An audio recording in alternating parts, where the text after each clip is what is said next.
તૈયાર છે ઘઉંના લોટનો હેલ્ધી શીરો. જય માતાજી. ઘઉંના લોટનો શીરો બનાવવા માટે 1 કપ ફૂલ ભરેલો ઘઉંનો ઝીણો લોટ, અડધો કપ ખાંડ, 1/4 કપ ઘી, ઇલાયચી, 5 થી 7 નંગ સમારેલી બદામ, 5 થી 6 નંગ દ્રાક્ષ અને 2 કપ જેટલું દૂધ. ઘી એડ કરીશું. ઘી પીગળે એટલે એમાં ઘઉંનો લોટ એડ કરીશું. હવે મીડિયમ ફ્લેમ પર ઘઉંના લોટને ઘીમાં શેકી લેવાનો છે. બીજું 1 ચમચી ઘીની મને જરૂર છે એટલે હું એડ કરી દઈ છું. બદામી રંગનો આપણે થવા દેવાનો છે.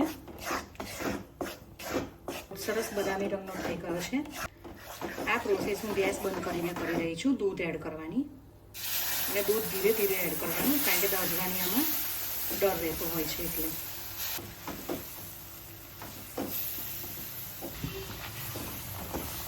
બે કપ દૂધ એડ કરી ધીરે ધીરે અને પછી ગેસ ઓન કરી દેવાનો છે ને. હવે એકદમ સ્લો ગેસ પર દૂધ મિક્સ કરી અને દૂધને બળવા દેવાનું છે.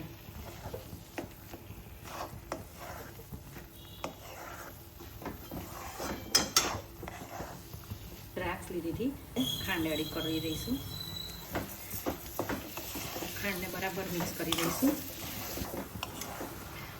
ખાંડને પૂરેપૂરી ઓગળી જવા દેવાની છે.